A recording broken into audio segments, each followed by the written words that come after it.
नमस्कार प्यारे साथियों, मैं भी कुमार आप सभी का स्वागत करता हूं अपनी यूट्यूब चैनल यूपीडी लेट पाठशाला में। तो कैसे हैं आप सभी? आई होप आप सभी बढ़िया होंगे। तो आज हम लोग लेकर आए हैं डीएलएड थर्ड सेमेस्टर के राजन सीरीज के, जो कि हमारा चौथा प्रश्न पत्र होने वाला है मैथ्स का। ठीक है, इसके हम ऑब्जेक्टिव क्वेश्चंस को देखेंगे। अभी तक यदि आपने हमारे चैनल को सब्सक्राइब नहीं किया है तो प्लीज़ आप सभी हमारे चैनल को सब्सक्राइब कर लीजिएगा और बेल आइकन को प्रेस कर लीजिएगा। आज से आपको डीएलएड थर्ड सेमेस्टर की क्लासेस भी कंटिन्यू मिलेंगी इस चैनल पर। ठीक है, तो चलिए स्टार्ट करते हैं आज के पहले ऑब्जेक्टिव क्वेश्चन से। ठीक है, तो हमारा चौथा प्रश्न पत्र है। ठीक है, तो इसका जो पहला क्वेश्चन वो दिया हुआ है कि 343/216 के घन रूप का आधार है। मतलब इसका हमें क्या पूछ रहा है? क्यूब रूट पूछ रहा है। तो 7 का क्यूब कितना होता है? 343 होता है। तो ठीक है, इसका 7 हो जाएगा बटे 216 का क्यूब रूट निकाला जाए तो कितना? 6 हो जाएगा। ठीक, तो इसका जो राइट आंसर हो जाएगा वो हो जाएगा 7/6। ऑप्शन नंबर सी से हो जाएगा इसका। ठीक है, 7/6 2024 में पूछा हुआ क्वेश्चन। ठीक है, बहुत ही इंपॉर्टेंट क्वेश्चन। ठीक है, अगला क्वेश्चन है कि x-7 डिवाइड बाई x-9 का मान क्या होगा। ठीक है, ऐसे क्वेश्चन को सॉल्व करने के लिए क्या करना होगा? x-7 बटे डिवाइड में तो बटे लगाएंगे, x की घात -9 हो जाएगा। जब भी बटे के नीचे में कोई घात माइनस होती है हम उसको ऊपर ले जाएंगे तो प्लस में हो जाएगी। तो x की घात -7 गुणा x की घात 9। ठीक है, और गुणा में आपने फार्मूला पढ़ा होगा कि गुणा में घातें जुड़ती हैं। तो यहाँ पे -7 है, यहाँ पे प्लस का 9 है, तो क्या हो जाएगा? x की घात 2 हो जाएगी। ठीक है, वो भी प्लस की, क्योंकि प्लस के ज़्यादा है यहाँ पे। ठीक है, तो इसका जो राइट आंसर हो जाएगा वो हो जाएगा ऑप्शन नंबर ए से हो जाएगा x की घात 2। ठीक है, अगला क्वेश्चन है, यदि किसी वृत्त का व्यास 6 सेंटीमीटर है तो वृत्त की त्रिज्या क्या होगी? व्यास का फार्मूला क्या होता है? d बराबर 2r होता है। ठीक है, व्यास हमें कितना दिया हुआ है? 6 सेंटीमीटर दिया हुआ है, इंटू इक्वल 2r, 2 3 6। हमसे क्या पूछ रहा था? वृत्त की त्रिज्या, तो कितनी निकल के आ गई? 3। तो इसका जो राइट आंसर हो जाएगा ऑप्शन नंबर ए से हो जाएगा 3 सेंटीमीटर। ठीक है, अगला क्वेश्चन, घड़ी की मिनट की सुई 12 पर तथा घंटे की सुई 2 पर है, तो सुइयों के बीच का कोण कितना होगा? जो हमारा घड़ी का जो सर्कल होता है, ठीक है, वो 360 डिग्री का होता है। ठीक है, और इसमें कितने घंटे होते हैं? 12 घंटे होते हैं। तो 12 इक्वल 360 डिग्री। ठीक है, तो एक का मान कितना आ जाएगा? 30 डिग्री। ठीक है, यानी 1 घंटे में जो कोण बनाएगी वो कितना? 30 अंश का कोण बनाएगी। ठीक, हमसे कितना पूछ रहा है? 2 घंटे का पूछ रहा है। ठीक है, 2 घंटे का पूछ रहा है तो कितना हो जाएगा? 60 हो जाएगा। इसका 2 में मल्टीप्लाई कर देंगे, कितना हो जाएगा? 60 हो जाएगा। ठीक है, 6 और 54 का मध्यानुपाती बताइए।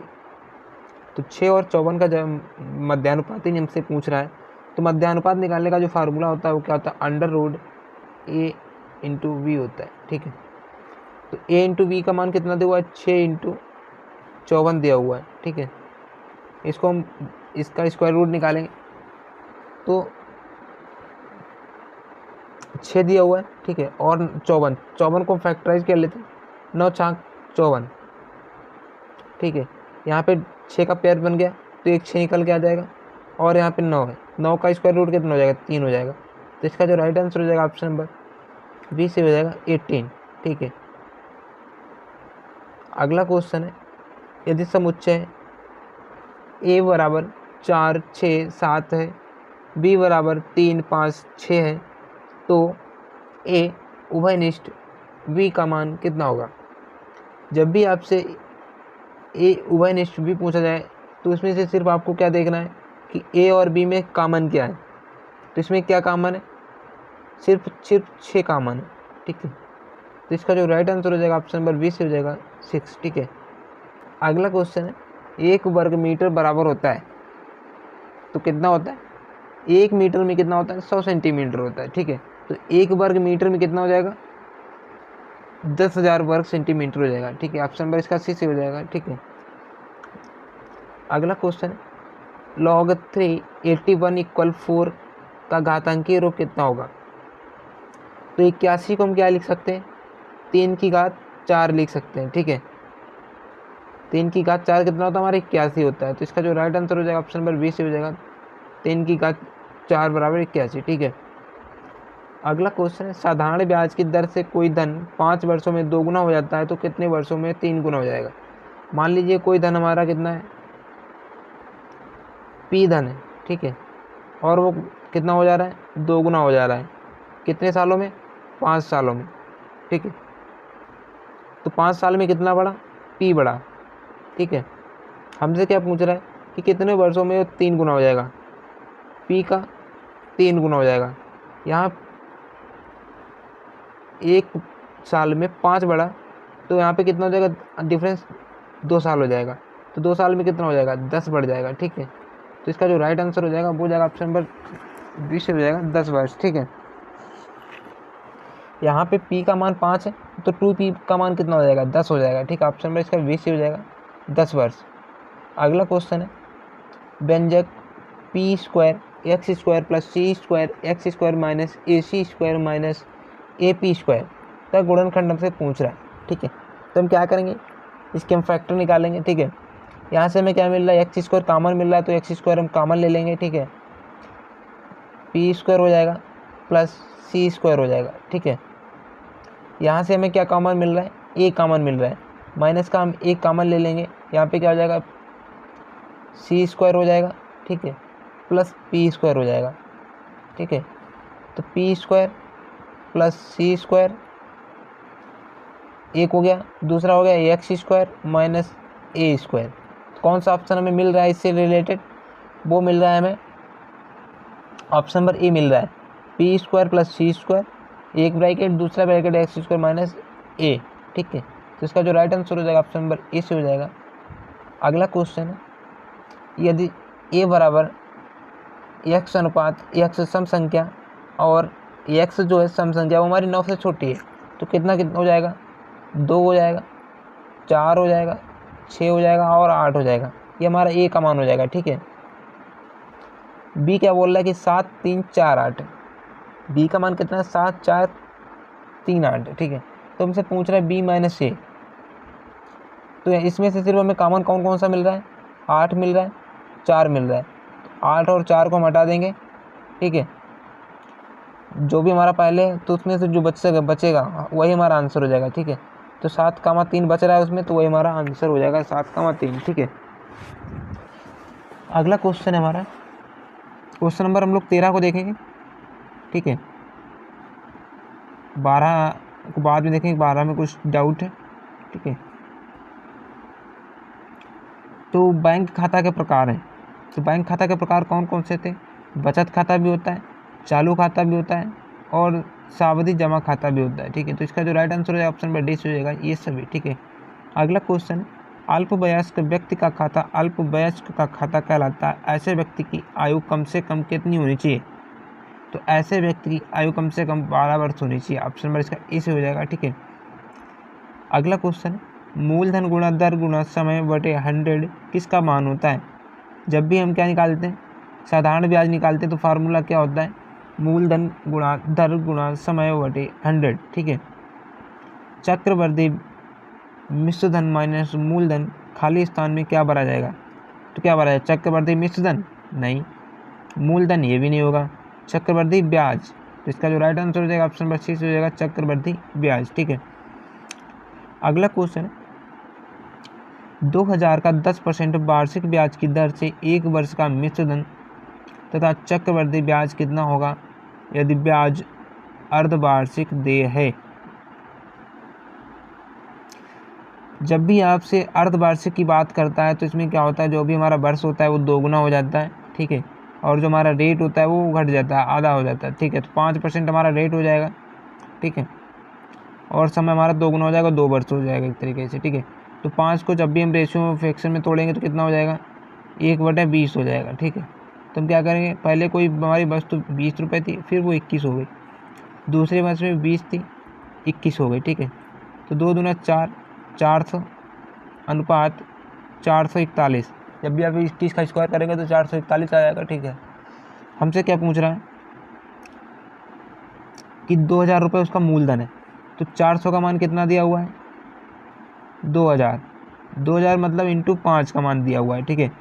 हमसे क्या पूछ रहा है, ब्याज पूछ रहा है, तो यहाँ से ब्याज कितना निकल के आ रहा है, 44 निकल के आ रहा है, ठीक है। 44 निकल के आ रहा है।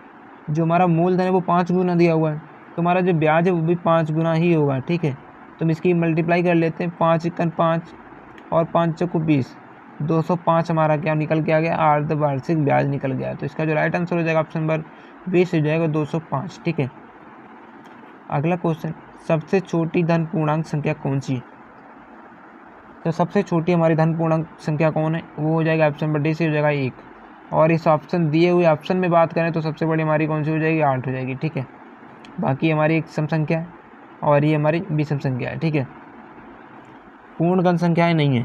पूर्ण घन संख्याएं कौन सी नहीं है, ये भी हमारी नहीं है, ये भी नहीं है, ये भी नहीं है और ये भी नहीं होगा। तो इसका जो राइट आंसर हो जाएगा ऑप्शन नंबर डी से हो जाएगा ऑप्शन सभी। हमारी जो सारी की सारी जो हमारे ऑप्शन में दी हुई है वो कोई भी पूर्ण संख्या नहीं है, ठीक है। अगला क्वेश्चन, किसी संख्या का घन उस संख्या की कितनी घात होता है। किसी भी संख्या का जो घन होता है उस संख्या की कितनी होती है, अपने आप 3 गुना होती है। जैसे 2 का घन करेंगे तो क्या हो जाएगा, 2 की घात 3 होगी, तो यही हमसे पूछ रहा है, ठीक है। तो इसका जो राइट आंसर है ऑप्शन नंबर सी से हो जाएगा 3। 27 किस संख्या का घन है, तो 27 का हमसे क्यूब रूट पूछ रहा है, ठीक है। तो किसका होता है, 3 का होता है, ठीक है। ऑप्शन नंबर इसका बी से हो जाएगा, ए से हो जाएगा, सॉरी 3, ठीक है। अगला क्वेश्चन है, वर्गमूल के चिन्ह अंडर रूट के ऊपर बाईं ओर हम यदि संख्या 3 लिख देते हैं तो वह किस चिन्ह को प्रदर्शित करता है, तो वो घनमूल को प्रदर्शित करता है, ठीक है। जब भी हम, ये हमारा अंडर रूट हो जाता है, ठीक है, और जब भी हम इस पर 3 लिख देंगे ना तो ये घनमूल को प्रदर्शित करेगा, ठीक है। 2 लिखेंगे तो वर्ग रूट हो जाएगा। अगला क्वेश्चन है, 6 कलमों का मूल्य 24 रुपये है तो 10 कलमों का मूल्य कितना हो जाएगा। 6 कलम का मूल्य कितना है, 24 रुपये, तो 1 कलम का मूल्य कितना हो जाएगा, 4 रुपये हो जाएगा। हमसे क्या पूछ रहा है, 10 कलमों का, ठीक है, तो क्या हो जाएगा, 40 हो जाएगा। ऑप्शन नंबर इसका डी से हो जाएगा 40, ठीक है। अगला क्वेश्चन है, 5 मजदूरों की मजदूरी 1250 रुपये है तो 8 मजदूरों की मजदूरी कितनी होगी। 5 मजदूरों की मजदूरी 1250 रुपये, ठीक है। तो ये 5 का मान दिया हुआ है, हमसे क्या पूछ रहा है, 8 का मान पूछ रहा है। तो इसका मल्टीप्लाई कर लेते हैं। मल्टीप्लाई करने से सबसे पहले इसको डिवाइड कर लेते हैं। 5 दूना 10, 2 5 25 0, ठीक है। अब इसकी मल्टीप्लाई कर लेते हैं। 8 0 0, 8 5 40 0, 4 8 2 16 और 4 20, 2000। तो इसका जो राइट आंसर हो जाएगा ऑप्शन नंबर ए से हो जाएगा 2000, ठीक है। अगला क्वेश्चन है, समानुपात में बाह्य पदों तथा मध्य पदों का जो गुणनफल होता है सदैव कैसा होता है। आधा होता है, बराबर होता है, चौथियाई होता है, फिर 2/3 होता है। तो इसका जो राइट आंसर हो जाएगा ऑप्शन नंबर ए से हो जाएगा बराबर होता है, ठीक है। अगला क्वेश्चन है, समानुपात में कितने पद होते हैं। तो समानुपात में कितने पद होते हैं, 4 पद होते हैं, ठीक है। जैसे पहला पद हो गया, ठीक है, ये दूसरा पद हो गया, फिर समानुपात आर हो गया, फिर अनुपात यस हो गया, ठीक है। कितने पद हो गए, 4 पद हो गए, ठीक है। यही हमसे पूछ रहा है। यदि 6 किताबों का मूल्य 24 रुपये है, ठीक है, 24, 6 का मान कितना दिया हुआ है, 24 दिया हुआ है। हमसे क्या पूछ रहा है, 7 किताबों का मूल्य पूछ रहा है, ठीक है। तो 6 चौक 24 और 4 सत्ते 28। तो इसका जो राइट आंसर हो जाएगा ऑप्शन नंबर डी से हो जाएगा 28, ठीक है। अगला क्वेश्चन है, 2/3 का 5 अर्थ कितना होगा। तो 2/3 का 5 को जो घात 5 है तो क्या हो जाएगा। तो इसका जो राइट आंसर हो जाएगा ऑप्शन नंबर ए से हो जाएगा, 2 की घात 5 हो जाएगा और 3 की घात भी 5 हो जाएगा, ठीक है। अगला क्वेश्चन है, 4/7 गुणा 4/7 गुणा 4/7 को लिखा जा सकता है। तो ऊपर क्या है, 4 की घात क्यूब है और नीचे भी 7 की घात क्यूब है, तो इसको हम क्या लिखेंगे, 4/7 की घात क्यूब लिखेंगे। ऑप्शन नंबर बी से हो जाएगा इसका, ठीक है। अगला क्वेश्चन, बैंकों को बैंक के नाम से जाना जाता है। बैंकों का बैंक कौन है, वो हमारा कौन है, आरबीआई है, ठीक है, reserve bank of India. Question number हमारे 31 है, राष्ट्रीयकृत बैंक कौन सी है। तो राष्ट्रीयकृत बैंक कौन सी हमारी, वो पंजाब नेशनल बैंक भी और इलाहाबाद बैंक, दोनों हमारे क्या है, राष्ट्रीयकृत बैंक हैं, ठीक है। केंद्रीय बैंक कौन सी है, केंद्रीय बैंक हमारी आरबीआई है, ओनली भारतीय रिजर्व बैंक, ठीक है। क्वेश्चन नंबर 33 है, 9 और 12 के मध्य अभाज्य संख्याओं के समुच्चय के अवयवों की संख्या कितनी होगी? 9 और 12 के बीच हमारे जो अभाज्य संख्याओं के अवयवों की संख्या कितनी होगी? तो इनके बीच में अभाज्य संख्या कितनी होगी? सिर्फ और सिर्फ 11 होगी। 11 हमारी क्या होगी? एक अभाज्य संख्या होगी 9 और 12 के बीच में, ठीक है। तो इसका जो राइट आंसर हो जाएगा ऑप्शन नंबर 20 हो जाएगा 1, ठीक है। अगला क्वेश्चन है, फाई किस समुच्चय को दर्शाता है? तो फाई जो हमारा होता है वो किसको दर्शाता है? वो रिक्त पद को दर्शाता है, ठीक है। ऑप्शन नंबर इसका 20 हो जाएगा रिक्त। अगला क्वेश्चन है, जिस समुच्चय में एक भी अवयव नहीं होते हैं उन्हें क्या कहते हैं? तो उन्हें रिक्त बोलते हैं, फाई बोलते हैं, ठीक है। ऑप्शन नंबर 20 हो जाएगा इसका। क्वेश्चन नंबर 36 है, 2000 का 5% वार्षिक सरल ब्याज की दर से 2 वर्ष का ब्याज कितना होगा? जब भी आपसे ब्याज पूछा जाए तो फार्मूला क्या होता है? मूलधन गुणा दर गुणा समय बटे 100। 2 जीरो से 2 जीरो कट जाएगा, ठीक है। 5 दूना 10 और 10 दूना 20, ठीक है। यहाँ पे 1 जीरो बचा हुआ है तो 200 हो जाएगा, ठीक है। ऑप्शन में इसका सी से हो जाएगा 200, ठीक है। अगला क्वेश्चन है, यदि 16:8 समानुपात 18 x, तो x का मान कितना होगा? अभी हम लोगों ने देखा था कि बाह्य पद और मध्य पद का जो गुणनफल होता है बराबर होता है। तो 16/8 बराबर 18/x, ठीक है। तो 8 दूना 16 और दूने 18, तो x बराबर कितना आ जाएगा? 9 आ जाएगा। ऑप्शन में इसका सी से हो जाएगा, ठीक है। क्वेश्चन नंबर 38 है, वृत्त के चाप और उसकी जीवा द्वारा घिरा हुआ क्षेत्रफल कहलाता है, क्षेत्र कहलाता है। तो क्या कहलाता है? वृत्तखंड कहलाता है। वृत्तखंड क्या होता है? वृत्त के चाप और उसकी जीवा द्वारा घिरा हुआ क्षेत्र क्या कहलाता है? वृत्तखंड कहलाता है, ठीक है। क्वेश्चन नंबर 39 है, 5x + 4xz + 5xq का एक उभयनिष्ठ गुणनखंड होगा। तो इस सब में से कॉमन क्या है? वो कॉमन है x, ठीक है। ऑप्शन में इसका ए से हो जाएगा ओनली x। किसी घनाव में शीर्ष होता है, तो किसी भी घनाव में शीर्ष कितने होते हैं? वो 6 होते हैं, ठीक है। ऑप्शन में इसका बी से हो जाएगा, ठीक है। तो दोस्तों आज की क्लास कैसी लगी? अगर वीडियो अच्छा लगा हो तो लाइक करें और चैनल को सब्सक्राइब करें, और साथ ही साथ आपके जितने भी 3rd सेमेस्टर के साथी उन सभी के पास इस क्लास को सेंड कर दीजिएगा। और PDF पाने के लिए हमारे टेलीग्राम चैनल को ज्वाइन करें। Thank you for watching. मिलते हैं नेक्स्ट वीडियो में, तब तक के लिए टेक केयर, बाय बाय।